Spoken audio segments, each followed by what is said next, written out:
Esta gente a la cual Jesús le dice, venid a mí, porque estáis cansados, trabajados, afligidos, estresados. Esa gente tiene problemas, está cansada, afligida, estresada, por causa de su carácter. Porque es el carácter que le crea problemas. En la familia no habría problemas si no fuera el carácter. En el trabajo no habría problemas si no fuera el carácter. En el vecindario no habría problemas si no fuera el carácter. El carácter lo arruina todo.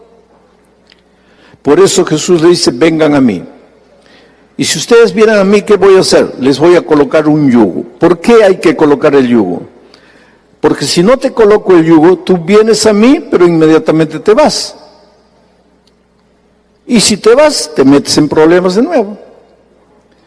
Pero si vienes a mí y aceptas mi yugo, ya no te vas a ir, porque estás amarrado a mi yugo. Y de tanto andar conmigo vas a aprender de mí. ¿Qué cosa? A ser manso y humilde. Tu carácter va a cambiar. Y cuando hayas aprendido a ser manso y humilde, vas a encontrar el descanso que tanto buscas. ¿Qué cosa es discipulado? Seguir a Jesús. Caminar con Jesús. Andar con Jesús. ¿Por qué los discípulos eran discípulos de Jesús? Porque seguían a Jesús. Discipulado es seguir a Jesús en una experiencia de aprendizaje diario. Pero como somos rebeldes, nuestra tendencia no es seguir a Jesús, es vivir solos, andar solos. Por eso Jesús dice, te voy a colocar mi yugo, para que no te separes de mí, para que aprendas a andar de mí. El problema todo del ser humano es el carácter. Y ayer vimos esto, ¿no? Nuestro carácter, deformado por el pecado, es un carácter depravado. Palabra terrible, palabra fea, depravado. Todo aquel que está lejos de Cristo tiene un carácter depravado. Con ese carácter depravado se casa. ¿Y cómo va a tratar a la esposa con ese carácter depravado? ¿Cómo va a tratar al esposo con ese carácter depravado? ¿Cómo va a tratar al hijo con ese carácter depravado? Pues ahí están los problemas. Pero hay cosas más delicadas todavía. Yo llegué a una iglesia, sábado de mañana me senté adelante. Estaba esperando el momento de comenzar el programa, yo iba a hablar. Y se sienta a mi lado una señora, sábado de mañana, llorosa, ojos tristes, se notaba que había llorado. Y me dice, pastor, ayude a mi esposo, por favor. Le digo, ¿quién es su esposo? Es el anciano de la iglesia. Ayúdelo, por favor, hable con él. Pero no le diga que yo le he dicho. Le digo, pero ¿cómo voy a hablar con él? Si me pregunta quién me ha dicho, tengo que decirle quién me ha dicho. No, pastor, no puede, por favor, no puede decirle que yo le he dicho. ¿Pero por qué no? Me va a pegar.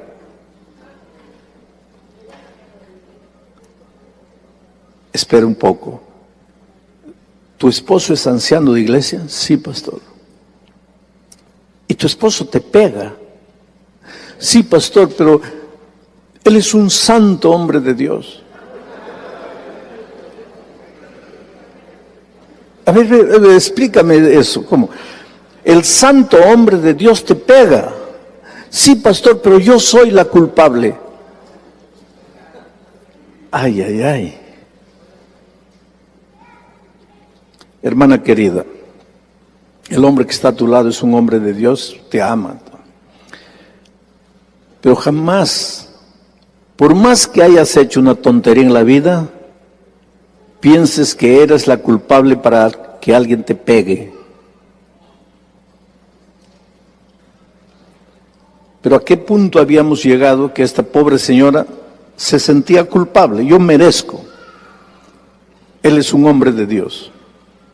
Ahora, ¿por qué ella pensaba que el esposo era un hombre de Dios? No solo ella, la iglesia toda pensaba que él, ese anciano, era un hombre de Dios.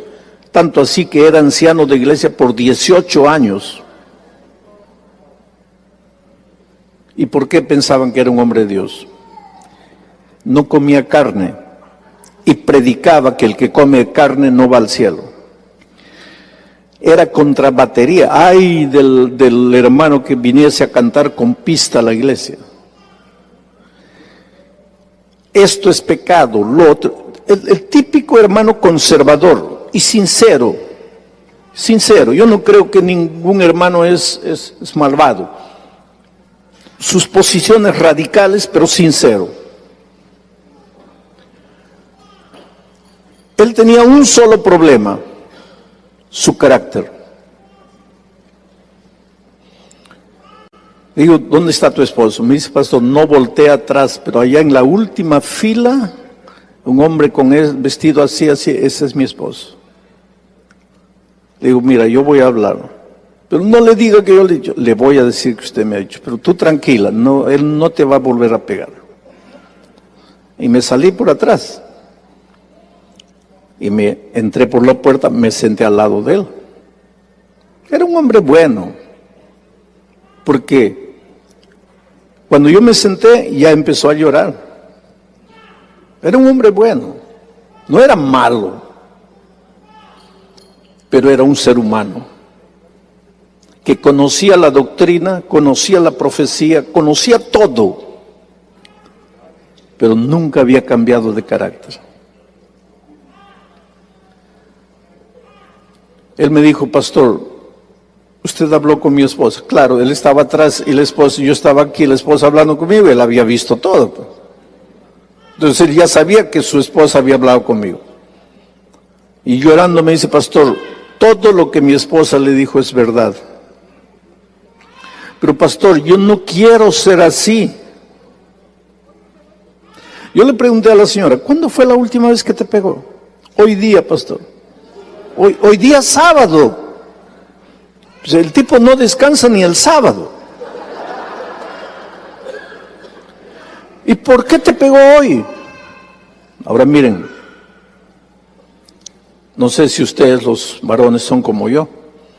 Yo cuando estoy en casa me visto, me doy una última mirada en el espejo, está la corbata en orden todo, y me voy al carro. Y me siento en el carro a esperar que la esposa venga. Y yo no sé si las esposas de ustedes son como la mía, porque la mía demora bastante. Y yo sentado y ella no aparece. Pero yo sé por qué no aparece. Y tú tal vez no has entendido eso. Porque yo me miré al espejo, estoy bien, me fui al carro y me senté. Pero ella fue a trancar la puerta de atrás para ver si estaba cerrada. Apagó las luces, desligó el gas, cerró las cortinas, vio que estaban todos, mientras eso yo sentado. Agradece a la esposa que Dios te dio, porque si no tu casa ya estaría incendiada hace rato, ya te habrían robado, te habrían asaltado. Gracias a tu esposa que cuida de esos detalles, porque la cabeza del hombre es diferente de la cabeza de la mujer. La cabeza de la mujer es detallista, se preocupa, la puerta trancada, la luz desligada, el gas apagado. Al hombre no le interesa eso, porque el hombre es más práctico, tan práctico que se mete en problemas. Por eso Dios nos ha hecho incompletos. ¿Qué sería de mí si no tuviera una esposa al lado? ¿Y qué sería de mi esposa si no tuviera un hombre al lado? Dios nos ha hecho incompletos para que juntos nos completemos. Lo que mi esposa no tiene, yo tengo. Lo que yo no tengo, mi esposa tiene. Y nos ayudamos mutuamente. Es así con todas las parejas. Pero pues ese sábado había un programa especial en la iglesia y el anciano estaba nervioso. ¿Pero qué? Esta mujer, ¿por qué no aparece? Yo soy anciano, tengo que ser el primero en llegar. Y cuando la pobre entra, pues él ya estaba. El toro bravo ya había despertado, ya estaba. Entonces le dio una bofetada. Después se arrepintió, porque todo el camino a la iglesia, ella llorando y él pidiéndole perdón. Hija, discúlpame, no quise, no sé qué me pasó. Solo que ese no sé qué me pasó le pasaba siempre.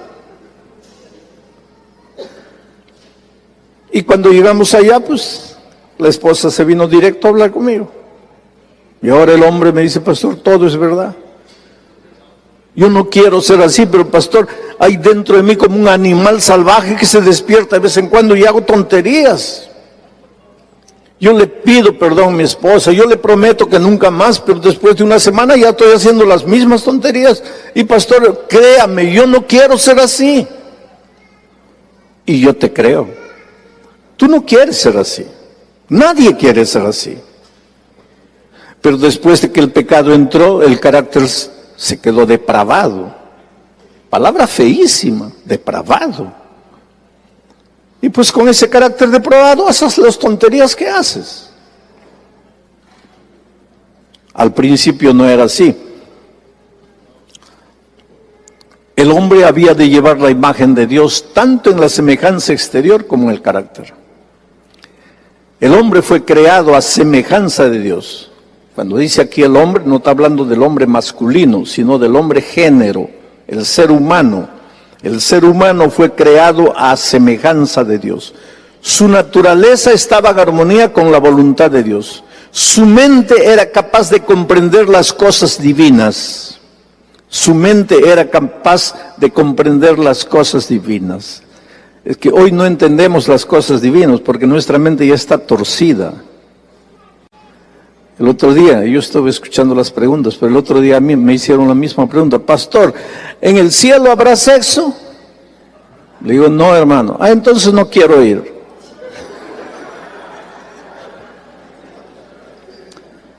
Su mente era capaz de comprender las cosas divinas. ¿La mente de quién? De Adán y Eva cuando no habían caído en el pecado.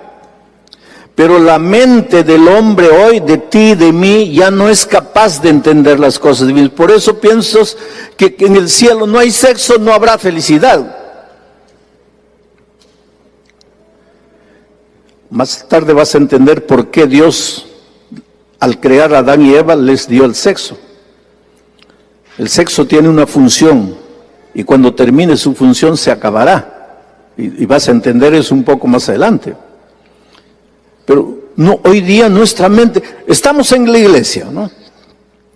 Queremos servir a Dios, pero nuestra mente no entiende las cosas divinas. Entonces, ¿qué pensamos? Pensamos que es la doctrina, que no hay que comer esto, que no hay que ir para allá, que no hay que sentarse, que no hay que levantarse, que arbolito de Navidad, que cumpleaños. Y pensamos que esa es la vida cristiana, porque nuestra cabecita no es capaz de entender las cosas divinas. ¿Y el carácter? ¿Qué me interesa carácter? Me interesa arbolito de Navidad. Y por el arbolito de Navidad voy a pelear, voy a luchar, voy a dividir a la iglesia. ¿Y el carácter? ¿Qué carácter? No entendemos. No entendemos. Y como hoy día es fácil entrar al computador y escribir, palo para aquí, palo para allá, palo para allá. ¿Y por qué? Porque quiero ir al cielo. ¿Con ese carácter? Escribiendo esas tonterías en el internet, ¿vas a ir al cielo? La cabecita no ha entendido, no entiende. Y el que está en las montañas allá de las penumbras de la tierra es el diablo dando carcajadas. Pobrecitos tontos ahí, preocupados con tonterías. Pero lo que realmente vale, nadie se preocupa. Muy bien. Dios creó a Adán y Eva, esto no es cita, esto es lo que yo escribí. Dios creó a Adán y Eva con el propósito de que vivieran una experiencia de amor, de comunión, de compañerismo con Él. Dios no nos creó para que fuéramos estrellas errantes por ahí. Dios nos creó para que fuéramos sus hijos y camináramos con Él. Y mientras camináramos con Él, nuestro carácter sería como el carácter del Padre. Y mientras nuestro carácter fuera como el del Padre, no tendríamos problemas ni con la esposa, ni con el hijo, ni con el vecino, ni con el patrón, ni con nadie.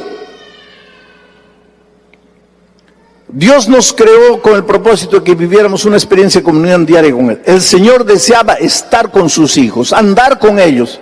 Esa es una idea clarísima en el Antiguo Testamento. Yo estoy citando un versículo, pero podría colocar unos 100 versículos del Antiguo Testamento. que dicen la misma cosa. Yo estableceré mi residencia en medio de ustedes. Andaré entre ustedes. Yo seré su Dios y ustedes serán mi pueblo. Yo estableceré mi casa en tu casa. Eso es lo que Dios te está diciendo. Tú no me vas a ver, pero yo voy a estar en tu casa. Porque yo lo que quiero es que tú vivas conmigo y yo quiero vivir contigo. Y cuando sales a caminar, yo contigo, tú conmigo. Y cuando vas a trabajar, yo contigo, tú conmigo. Entonces cuando viene una bala perdida, yo contigo. Caerán a tu lado 1000, 10,000 a tu otro lado, pero a ti nada te tocará, porque yo estaré contigo. Es una experiencia práctica. Yo estar contigo, yo estaré contigo. El anhelo de andar con sus hijos es la esencia de la relación Dios-hombre, la esencia. La idea viene desde el Edén, donde Dios se paseaba al caer de la tarde. El verbo hebreo halak, que se traduce como pasear en Génesis 3:8, puede ser traducido también como caminar o andar. La raíz hebrea halak describe la idea de andar con Dios. Voy a tomar un examen al final del curso. Solo van a recibir el diploma los que aprueben el examen. Entonces, una de las preguntas ya les voy diciendo es, ¿qué significa halak? Tienen que saber. Y hay una palabra opuesta a halak, hebrea. ¿Alguien se recuerda? Ayer lo dije. Agón. ¿Qué significa agón? Apartarse de Dios. ¿Qué significa halak? Caminar con Dios. Mientras Dios quiere que nosotros jalaquemos con Él, el diablo quiere que nosotros agón de Él, de Dios. Halak y agón. Ya les estoy dando dos preguntas. ¿Qué significa halak? Caminar con Dios, andar con Dios. ¿Quiénes son los discípulos? Los que jalaquean con Dios. Los que caminan con Dios, los que van con Dios, esos son sus discípulos. Si ustedes dicen así, vamos a establecer un programa de discipulado en la iglesia, lo que están diciendo es, vamos a enseñar a todos los miembros de iglesia, ¿a qué cosa? A jalaquear con Dios, a caminar con Dios, a andar con Dios. El diablo no quiere, entonces el diablo quiere que nosotros agón de Dios, nos apartemos de Dios, nos alejemos de Dios. Mira lo que dice, si Adán no se hubiera separado de Dios, mira lo que hubiera pasado. Adán tenía el privilegio de relacionarse íntimamente, cara a cara con Dios. Ese privilegio ya no tenemos nosotros. Adán sí. Porque así como ustedes me están mirando, Adán miraba a Dios. Así como yo les estoy hablando, Dios hablaba con Adán, con Eva. Era un compañerismo físico, ellos se veían. Ellos se podían tocar. En la historia del mundo, ¿alguien tuvo ese mismo privilegio de Adán y Eva? ¿Ah? No, Enoc nunca lo tocó. Tú vas a ver después. ¿Quiénes? Nadie. ¿Quiénes? Los discípulos. Claro, y Cristo no es Dios. Lo tocaron, comieron, se sentaron, vivieron con Él. Solo los discípulos. Pero los otros personajes del Antiguo Testamento no. Y nosotros hoy tampoco. Solo por la fe. Vamos a ver eso más adelante. Pero Adán y Eva sí. Tenían el privilegio de relacionarse íntimamente, cara a cara con su Hacedor.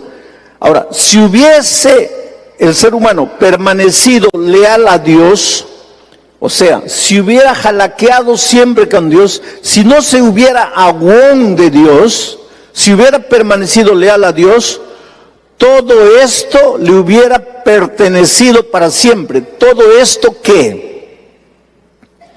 A ver, quiero ver si ustedes saben interpretar. ¿Todo esto qué? El privilegio de relacionarse íntimamente cara a cara con su Hacedor. Ese privilegio le hubiera pertenecido siempre si no se hubiera separado de Dios. Nosotros hoy estaríamos hablando con Dios cara a cara. Pero infelizmente nuestros primeros padres se separaron y perdimos ese privilegio.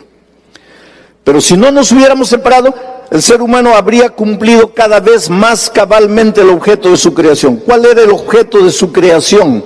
¿Para qué Dios lo creó? Habría reflejado cada vez más plenamente la gloria del Creador. ¿Y qué cosa es la gloria del Creador? El carácter del Creador. Pero lo vamos a ver un poco más adelante. Ahora miren, ¿cuándo comenzó la tragedia? La sierva de Dios dice, en su estado de inocencia el hombre gozaba de completa comunión con aquel en quien están escondidos todos los tesoros de la sabiduría y la ciencia. Pero después de su caída, ya no pudo encontrar gozo en la santidad y procuró ocultarse de la presencia de Dios. Adán y Eva procuraron ocultarse de la presencia de Dios. ¿Dónde? ¿Dónde se ocultaron de la presencia de Dios? Entre los árboles. Tal es aún la condición del corazón que no ha sido regenerado. No está en armonía con Dios, ni encuentra gozo en la comunión con Él. El corazón que no ha sido regenerado, mire, vamos a entender, el corazón que no ha sido regenerado no encuentra gozo en la compañía de Dios. Se esconde de Dios. Adán no encontraba, después del pecado, ya no encontraba gozo en la compañía de Dios. Se escondió de Dios entre los árboles.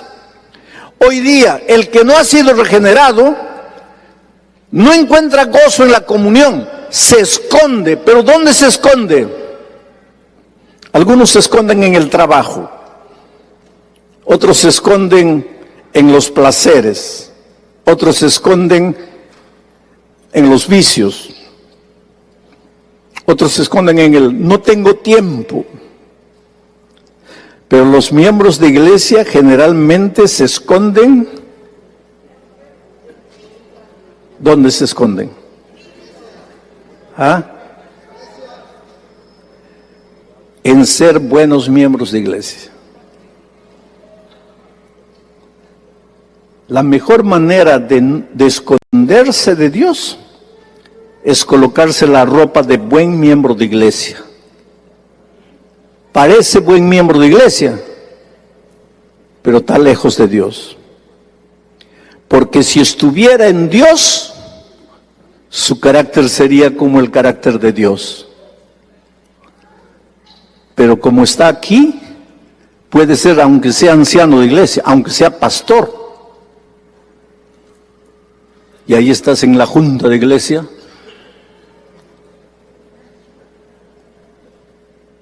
porque estás en la iglesia, pero no estás en Dios. Porque si estuvieras en Dios, tu carácter sería manso y humilde. Te voy a contar una historia para que no te duermas. Un anciano de iglesia, su nombre era Sam. Le decían Sam Piedra, por dos motivos. Porque trabajaba con piedra, lapidaba piedras, para vender piedras, para hacer paredes, decoraciones. Y porque también tenía el corazón de piedra. Era un hombre duro, radical, pero anciano de iglesia, conservador, líder. 20 años en la iglesia, todos los años anciano. Los pastores a veces tenemos problemas, ¿sabes por qué? Porque nosotros los pastores somos pajaritos que vuelan y se posan en una iglesia 3, 4 años y después levantan el vuelo y van a otra iglesia 3, 4 años, después levantan vuelo, van a otra iglesia. Pero el anciano en la iglesia, 20 años, todos los años anciano. Entonces, aunque no quieras, hermano, comienzas a sentirte dueño de la iglesia. Comienzas a sentirte el cacique. Y cuando llega el pastor, tú no piensas así, pero tu inconsciente aquí, porque es terrible este inconsciente, comienza a trabajar. Llega el nuevo pastor, especialmente si es un pastor jovencito, tu cabeza aquí, tu mundo inconsciente. ¿Este chiquillo va a mandar aquí? Nunca. Aquí quien manda soy yo. No lo piensas, pero tu inconsciente piensa. San Piedra era de esos. Llegó a su iglesia un joven pastor. Y esta iglesia era fuerte. Y estaban abriendo otra iglesia pequeña. Y estaban ayudando a construir el templo de la nueva iglesia que ellos habían hecho nacer. Y habían levantado las paredes, todo. Y ya venía la temporada de lluvia y no habían colocado el techo. Y si no colocaran el techo antes que la lluvia llegue, todas las paredes se malograrían. Entonces tenían que terminar el techo, pero ya no había dinero, la iglesia había dado todo. Entonces se reunió la junta de iglesia y el pastor dice: hermanos, vamos a pedirle a Dios que nos ilumine, ¿qué podemos hacer? ¿Podríamos ir a dónde? La asociación ya nos ha ayudado, la iglesia ya no tiene fondos. Algunos de ustedes conocen algún hermano que tenga dinero, que podríamos escribir, que podríamos visitar. Necesitamos terminar el techo antes que llegue la lluvia. Y San levantó la mano, anciano de iglesia. Y dice: pastor, ¿por qué no tomamos el diezmo 2, 3 meses y terminamos el techo? Y el pastor dice: hermano, usted sabe que no podemos hacer eso. ¿Quién dice que no podemos? No, pues hermanos, la iglesia. Y San pregunta: pastor, ¿de quién es el diezmo? De Dios. ¿Y la iglesia es de quién? De Dios. Entonces, ¿qué mal hay en usar el dinero de Dios para el templo de Dios? No, hermano, pero no podemos hacer eso, porque el manual de iglesia dice que no podemos tomar el diezmo. El diezmo va a la conferencia. Pero el toro comenzó a despertar en San Piedra. Y le dijo: pastor, perdóneme usted con todo respeto. Los toros no respetan a nadie. Pero con todo respeto, pastor, usted no está preocupado en terminar el techo. Usted está preocupado en cuidar su sueldo. Ahora yo les hago una pregunta: ¿el sueldo sale de los diezmos, el sueldo de los pastores, sí o no? Pero es justo que se le diga a un pastor: usted está preocupado en cuidar su sueldo. ¿El pastor estaba preocupado en cuidar su sueldo o estaba preocupado como líder espiritual de la iglesia en hacer lo que en la propia Biblia enseña: traed todos los diezmos al alfolí? El alfolí es el control central de la iglesia.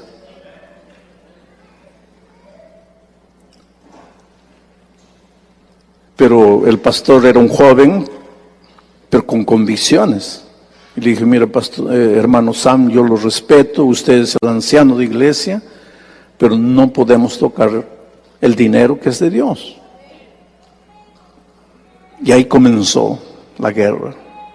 San ofendió a la iglesia. Él sabía que tenía la mayoría de la junta, pero de repente la mayoría de la junta se fue con el pastor. Y San se vio solo. Y ahí perdió la paciencia. Y entonces dijo: bueno, si ustedes van a hacer lo que les da la gana, yo me voy. ¿Qué estoy haciendo aquí? Estoy perdiendo mi tiempo. Y se fue.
el anciano de iglesia, que quiere ir al reino de los cielos, se fue. Y estaba tan rabioso que hasta dejó su carro en la puerta de la iglesia y se fue caminando. Quería sudar para ver si la rabia le salía. Llegó a la casa, la rabia no le había salido, el toro seguía vivo. Entonces agarró una madera, un cepillo, comenzó a cepillar la madera para ver si con el cansancio, el sudor, la rabia le salía. No le salía. Había una cotorra. ¿Saben lo que es una cotorra? Una lora. Ellos tenían una lora ahí. La lora picoteando una pepa de aguacate. Y están cepillando la madera, todo rabioso. Y de repente escucha, como si la lora hubiera dicho algo. Y paró, ¿qué? Se acercó a la lora amenazante. Si no había respetado al pastor, iba a respetar a la lora. Repite, ¿qué dijiste? Porque a él le parecía que la lora estaba diciendo algo. Repite, ¿qué dijiste? Ahora sí la lora habló clarito. Eres más terco que una mula. Y San cayó arrodillado. Y lloró a Dios. Y de repente el Espíritu Santo a través de la mula, de la lora. ¿Por qué digo a través de la mula? Porque a través de una mula habló a Balán. Y ahora a través de una lora estaba hablando a San. Dijo, Dios mío, perdóname. ¿Qué hago con este carácter miserable? No puedo, Señor. Yo soy el hombre que tú has colocado como líder espiritual. ¿A dónde estoy llevando a la iglesia? Media vuelta a la iglesia. La junta todavía no había terminado porque el pastor y los hermanos estaban discutiendo de dónde iban a sacar el dinero para construir el templo. Y San apareció por ahí. Y fue directo donde el pastor. Y el pastor ya comenzó a dar unos pasos para atrás pensando, este me va a atacar. Y San llegó y abrazó al pastor. Y comenzó a llorar. Y el pastor le pregunta, San, ¿qué te pasa? Y él dice, pastor, la cotorra, la cotorra. Nadie entendía nada. Pero después San explicó lo que había pasado. Hermano, mi querido hermano, yo no sé si tú eres anciano de iglesia, si tú a veces también tienes esos arrobos de, no es porque eres malo, es porque eres ser humano, como yo, como cualquier hombre de la Biblia, porque estamos en este miserable mundo. Porque cuando el pecado entró, lo primero que hizo fue deformar nuestro carácter. Ahora conocimos la doctrina, pero ¿en qué momento cambió el carácter? Podemos defender el sábado, la profecía, podemos saber quién es la bestia, el apocalipsis, pero ¿y en qué momento cambió el carácter?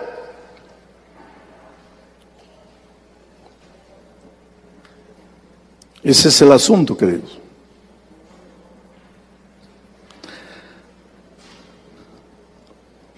Miren esta otra cita. ¿Cuánto me resta? Ya se está acabando el tiempo. Esto no es cita, esto es lo que yo escribo. El pecado nos extravió, nos alejó de Dios. El pecado es la conducta egoísta del ser humano que se aparta voluntariamente de Dios para iniciar su triste peregrinaje de muerte. Una de las palabras hebreas que describe el pecado involucra este concepto. La raíz agón señala el extravío del buen camino. Agón es lo contrario de ¿qué? Halak. Dios quiere jalaquear con sus hijos. El diablo quiere que nosotros agón de Dios, que nos alejemos de Dios, que nos apartemos de Dios. Si tú vas a estar en la iglesia, para el diablo no es problema. Continúa en la iglesia, mientras no estés cerca de Cristo. El diablo no quiere sacarte de la iglesia. El diablo quiere alejarte de Cristo. Si quieres quedarte en la iglesia, quédate. ¿Quieres ser anciano, pastor? Quédate. Yo no estoy preocupado con eso, dice el diablo. Yo estoy preocupado es que te acerques de Cristo. Eso sí no quiero.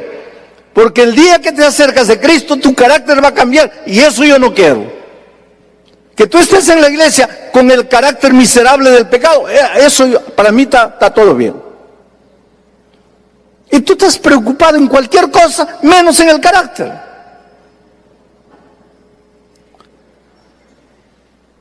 Mira cómo en poco tiempo se malogró todo.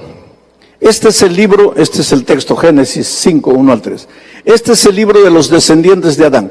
El día en que Dios creó al hombre, lo hizo a su semejanza. Quiere decir, el hombre fue creado a semejanza ¿de quién? De Dios. Pero cuando Adán tuvo un hijo, mira, el día en que fueron creados les puso por nombre Adán. Y Adán vivió 130 años. Y engendró un hijo, pero el hijo de Adán fue a semejanza ¿de quién? Ya no de Dios. El hijo de Adán ya no fue. Adán fue creado a semejanza de Dios. Su hijo a semejanza de él. Pero él, ¿cómo era su carácter? Depravado. Entonces el chiquito ya era depravadito. Y el nieto otro depravadito. Y toda la humanidad depravada. Y venimos a la iglesia y nos bautizamos y continuamos depravados. Porque la única manera, la prueba de que has conocido a Jesús, es si tu carácter ha cambiado. Si tu carácter no ha cambiado, perdóname, puedes conocer la doctrina, puedes conocer la iglesia, pero no conoces a Jesús. Porque si conocieras a Jesús, tendrías que ser semejante a Jesús, manso y humilde. ¿Y habría necesidad de un curso de familia si todos los miembros fueran mansos y humildes? ¿Para qué? No habría necesidad. Y con un curso de hogar y familia, yo me siento feliz que nosotros tenemos en la iglesia hombres que enseñan eso, porque hay que educar a la iglesia. Pero con un curso de hogar y familia, tú puedes enseñar a la persona a decir, oh querida, qué linda estás. Pero no puedes hacer que el hombre sea por dentro lo que está diciendo con su boca. Por eso es necesario, muchas gracias, que la transformación sea interior. Estoy llegando al fin de este seminario, de hoy, ¿no? Este seminario continúa. Ahora viene aquí lo solemne, querido. Nunca debemos olvidar que se nos ha puesto a prueba en este mundo a fin de determinar nuestra aptitud para la vida futura. No podrá entrar en el cielo ninguna persona cuyo carácter haya sido contaminado por la fea mancha del egoísmo. En este mundo estamos a prueba. Y lo que va a determinar nuestra ida al cielo no es si hemos hecho esto, si hemos comido esto, si hemos vestido esto, si hemos cantado esto. Lo que va a determinar nuestra ida al cielo es nuestro carácter. Lógicamente que el que reproduce el carácter de Dios, va a cuidar su cuerpo y va a comer bien. No va a pasar trasnochando, maltratando el templo del Espíritu Santo. ¿Por qué? Porque refleja el carácter de Jesucristo. ¿O tuviste a Jesucristo en un bar toda la noche? No, pues. Y si su carácter está reflejado en tu vida, pues vas a tratar con amor, con cariño a las personas, vas a cuidar tu cuerpo, vas a respetar a la iglesia de Dios. Todo se arregla cuando tu carácter cambia. Estamos en prueba en este mundo, hermanos. Y la prueba no es si celebras Navidad o cumpleaños, no, eso no es la prueba. La prueba es tu carácter. La última cita que les voy a leer. Ahora van a entender el sexo. Dios creó al hombre, ¿para qué? ¿Para qué? Está en rojo porque ese es el propósito. ¿Por qué Dios creó al hombre? Dios creó al hombre ¿para qué? Después de pasar por la prueba. ¿Y cuál era la prueba? El carácter. Dios creó al hombre para que después de pasar por la prueba, la familia humana pudiera llegar a ser una con la familia celestial. El propósito de Dios era repoblar el cielo con la familia humana. Ahora yo les hago una pregunta. ¿Por qué el cielo necesitaba ser repoblado? Porque la tercera parte de los ángeles se había ido y el cielo quedó medio vacío. Y entonces Dios creó al ser humano con un propósito, para que después de pasar por la prueba, los seres humanos ocuparan el lugar que los ángeles habían dejado vacío en el cielo. Adán y Eva habían de ser probados para ver si iban a ser obedientes como los ángeles leales o desobedientes. Ahora, en la mente divina, el ser humano iba a reproducirse hasta alcanzar ¿qué número? El número de los ángeles que salieron del cielo. Y ahí cumplía su papel los órganos reproductores. Ese era el plan de Dios. Claro que al darnos la función del sexo, Dios colocó el sexo en el cuerpo humano como fuente de placer también. No sé si me va a dar tiempo para hablarles un poquito de la teología del sexo. La teología de es lo que Dios piensa de. La teología del sábado es lo que Dios piensa del sábado. La teología de la alimentación es lo que Dios piensa de la alimentación. La teología de la música es lo que Dios piensa de la música. La teología del sexo es lo que Dios piensa del sexo. Y lo que Dios piensa sobre cualquier asunto está en la Biblia. Entonces tienes que ir a la Biblia. Con nuestra mente humana no podemos entender cómo la vida podría ser bonita sin sexo. Es porque nuestra mente es humana. Pero cuando vayamos al cielo, vamos a descubrir que hay tantas fuentes de placer, emocionales, mentales y físicas, que ni te vas a recordar que un día hubo sexo. Algunos dicen, pastor, yo sabré que mi esposa es mi esposa allá en el cielo. Claro que sí. ¿Acaso te va a dar amnesia? ¿Acaso cuando Cristo venga te va a borrar la memoria? No, tú vas a saber quién es tu esposa, quién es tu hijo. Y si me casé 7 veces, vas a ver quiénes son tus 7 esposas. Y les vas a amar. Pero pastor, y no va a haber celo. Pero si ya estamos en un mundo sin pecado y el celo es pecaminoso, ya no va a haber celo. Es otro tipo de amor, no es el amor humano de esta tierra. Es lo que el profesor estaba diciendo antes, ¿no es cierto? Tú no te preocupes que lo que te espera en el cielo es cosa que ojo no vio, ni oreja oyó, ni ha subido en el pensamiento del hombre. Hoy día el sexo es un caramelito. Tú no sabes que en el cielo Dios tiene un chocolate Godiva de sabores que tu pobre paladar nunca ha probado. Tú estás preocupado si habrá sexo en el cielo. No te preocupes con eso, preocúpate con ir. Y para ir, que el carácter de Dios sea reproducido en tu vida. Ahora me vas a decir, pastor, ¿quiere decir que yo tengo que esforzarme ahora, concentrarme para que el carácter de Cristo se reproduzca en mi vida? Concéntrate en lo que quieras, querido. Vas a estar perdido, porque quien transforma el carácter no eres tú, es Cristo.